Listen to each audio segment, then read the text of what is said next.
Hi friends, எல்லோருக்கும் வணக்கம். எல்லோரும் எப்படி இருக்கீங்க? நல்லா இருக்கீங்களா? இன்றைக்கி அந்த கதையோட அடுத்த பகுதி தான் பார்க்க போகிறோம். அதுக்கு முன்னாடி நீங்கள் செய்ய வேண்டிய விஷயம் அப்படின்னு கேட்டிங்கன்னா, மறக்காமல் நம்ம சேனலை சப்ஸ்கிரைப் பண்ணிக்கோங்க.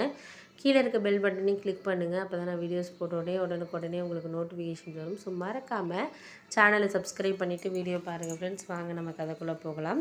அதுக்கப்புறம் ஒரு சில விஷயங்கள் நம்மளுக்கு சரியான ஒரு தேடுதலுங்கிறது நம்மளால் சொல்ல முடியாத ஒரு விஷயமா இருக்கலாம். ஏன் அப்படி நான் சொல்கிறேன்னா, அந்த விஷயத்த சரியான ஒரு பக்குவங்கிறது நம்மக்கிட்ட இருக்கணும். அந்த பக்குவத்தை நம்ம வாழ்க்கையிலேருந்து ஒரு சில விஷயங்கள் இருந்தால் நம்ம கற்றுக்குறோம் அப்படிங்கிறது ஒரு உண்மையான ஒரு விஷயம். ஏன் அப்படின்னா, நம்ம ஒரு சில விஷயங்கள யோசிக்கிறோம். ஆனால் அது சரியான ஒரு பக்குவத்தில் செய்கிறோமா அப்படிங்கிற கண்டிப்பாக கிடையாது. அதுக்கு என்ன ஒரு விஷயம் அப்படின்னா, நம்ம இந்த நாளில் இந்த முடிவுகள் எப்போதுமே நம்மளுக்கு சரியான ஒரு இதை கொடுக்காது அப்படிங்கிறது தான் ஒரு உண்மையான ஒரு விஷயம். அதுக்கப்புறம் ஒரு சில விஷயங்கள நம்ம அந்தந்த டைமுக்கு முடிவு எடுத்துக்கிட்டு போயிடுறோம். ஆனால் அதை நம்ம யோசித்து பார்த்தோன்னா இதை கொஞ்சம் யோசிச்சிருக்கலாம் அப்படின்னு சொல்லிட்டு ஒரு சில நேரங்கள் நினைப்போம். அதே மாதிரி தான் என்னோடய வாழ்க்கையில் ஒரு டைமில் நான் எடுத்த ஒரு விஷயங்கள் இன்றைக்கி நான் யோசிக்கிற மாதிரி இருந்துச்சு. அது என்னன்னு பார்த்தீங்கன்னா, இடம் வாங்குறது தான். அதாவது அப்பா இறந்ததுக்கு அப்புறம் ஒரு வருஷத்துலேயே அப்பாவுக்கான ஒரு பணங்கிறது வந்துச்சு. ஒரு வேலை பார்த்த ஒரு பணம் வந்துச்சு. அண்ணனும் நானும் தான் பாதி பாதி எடுத்துக்கிட்டோம். அம்மா அவங்களுக்குன்ட்டு ஒரு அமௌண்ட்டை பேங்க்கில் போட்டோம். ஏன்னா அவங்களுக்குன்னு ஒரு செலவுகள் இருக்கும். நாங்கள் எல்லாம் தான் செஞ்சாலும் அவங்களுக்கு சாப்பாடுலேருந்து எல்லா விஷயங்களும் செஞ்சாலும் அவங்களுக்குன்னு ஒரு மருத்துவ செலவுகள், மாதம் மாதம் ஏதாச்சும் ஒரு செலவு, அதுக்கப்புறம் எங்கள் அக்காவுக்கு அவங்க செய்கிறது அதெல்லாம் இருக்குது. அக்காவுக்கு வேணான்ட்டாங்க. ஏன்னா அப்பா இருந்தப்பயே அவங்களுக்கு நிறைய நகையெல்லாம் போட்டு நல்லா கல்யாணம் பண்ணி கொடுத்துட்டாங்க கிராண்டா. அப்பா இருந்தப்பயே. அதனால நீங்கள் தம்பிங்க எடுத்துக்கிட்டோம் அப்படிங்கிற மாதிரி எங்கள் அக்கா சொல்லிட்டாங்க. எனக்கு எதுவும் வேண்டாம், நீங்கள் எனக்கு வரிசை எல்லாமே நீங்கள் செய்கிறீங்க, நான் இதை கேட்டேன்னா நாளைக்கு அதில் எனக்கு உரிமை இல்லாமல் போயிடும் அப்படின்னு சொல்லிட்டு எங்கள் அக்கா டீசெண்டாக அவங்க எதுவுமே சொல்லலை. அண்ணனும் நானும் தான் பிரித்து எடுத்துக்கலாம் அப்படிங்கிற ஒரு முடிவில் இருந்தோம். அப்போ இருந்தப்போ அண்ணன் சொன்னார், எனக்கு கொஞ்சம் பிஸ்னஸ்க்கு கொஞ்சம் அமௌண்ட்டு கொஞ்சம் கூட வேணும்டா, நான் பிஸ்னஸ் பண்ணிவிட்டு நான் உனக்கு நான் தரேன், அதை நான் இது பண்ணிட்டு தரேன் அப்படிங்கிற மாதிரி அவர் சொன்னார். நான் உடனே சொன்னேன், இது மாதிரி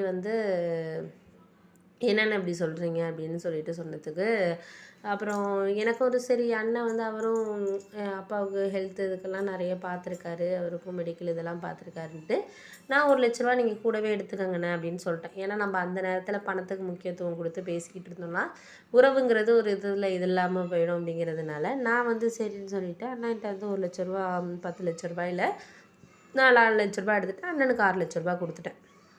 ஏன்னா அவர் ஏதோ பிஸ்னஸ் இது பண்ணுங்கிறாருன்ட்டு. அதுக்கப்புறம் அந்த 4,00,000 நான் எதுவுமே பண்ணலை. நான் அப்படியே எடுத்து என்னோடய அக்கௌண்ட்டில் போட்டுட்டேன். அதுக்கப்புறம் நான் ஒர்க்குக்காக மும்பை வந்துட்டேன். அதுக்கப்புறம் ஒரு 1 இயர் 1 இயருக்கு மேலேயே நான் ஊருக்கே போகலை. ஏன்னா எனக்கு அது ஒரு கான்ட்ராக்டில் தான் நான் போயிருந்ததுனால எனக்கு லீவுங்கிறது கொஞ்சம் கம்மியாக தான் இருந்துச்சு. அதனால 3 நாள் 2 நாள் லீவுக்கெல்லாம் வர முடியலன்னு சொல்லிட்டு வீடியோ கால் பண்ணி பேசுகிறது இந்த மாதிரி தான் ஃபேமிலியோடு இருந்தேன். அதுக்கப்புறம் அண்ணனும் பிஸ்னஸ் டெவலப் பண்ணுறேன் அப்படின்னு சொல்லிட்டு அவரும் ஊர்லேயே 2, 3 இது கடைகள் ஆரம்பித்து ஓரளவு நல்லா டெவலப் ஆகிடுச்சின்னு சொல்லிட்டு என்னோடய ஃப்ரெண்ட்ஸே சொன்னாங்க, உங்கள் அண்ணன் பரவாயில்ல பிஸ்னஸ் டெவலப் பண்ணிட்டாரா அப்படின்னு. எனக்கு கொஞ்சம் சந்தோஷமாக இருந்துச்சு. ஏன் அப்படின்னா, அன்றைக்கி அந்த 1,00,000 நம்ம இது பண்ணிகிட்டு இருந்தோம்னா இன்றைக்கி அந்த அண்ணன் இந்த ஒரு நல்ல பேருங்கிறது எடுத்துருக்கிறது ரொம்ப கஷ்டமான ஒரு விஷயமா இருந்திருக்கும். அதனால் முடிஞ்ச வரைக்கும் நம்ம அவரை இது பண்ணக்கூடாதுங்கிறதுனால நான் ஒரு விஷயத்த முடிவு பண்ணிட்டேன். சரி, ஓகே, அவருக்கு நம்ம இம்பார்ட்டன்ட் கொடுக்கணும் அப்படிங்கிறதுனால நான் அன்றைக்கி அந்த பணத்தை கொடுத்துட்டேன். நம்ம நிறைய இடங்களில் ஒரு சில விஷயங்கள் நம்மளால் ஒரு சொந்தக்காரங்களாக இருக்கலாம், இல்லை நம்மளோட ஒரு இதாக இருக்கலாம். நம்ம பணத்தினால நிறைய பேர்கிட்ட பேசாமல் போயிருப்போம். அது எல்லார் வாழ்க்கையிலையுமே நடந்திருக்கும். ரொம்ப நல்லா பழகிட்டு இருப்பாங்க, ரொம்ப நல்லா ஒரு இதாக இருப்பாங்க.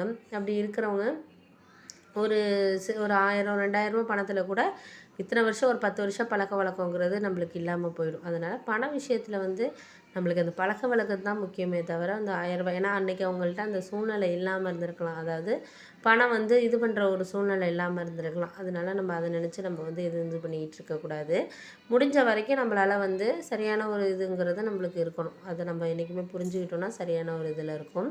அதுக்கப்புறம் நான் ஏன் இந்த விஷயத்த சொல்கிறேன்னா, என்னோட ஒரு ஃப்ரெண்டுலேயே ஒருத்தன் அவங்க அக்காவுக்கும் அவங்களுக்கு தான் ஒரு சொத்துல பங்குங்கிறது.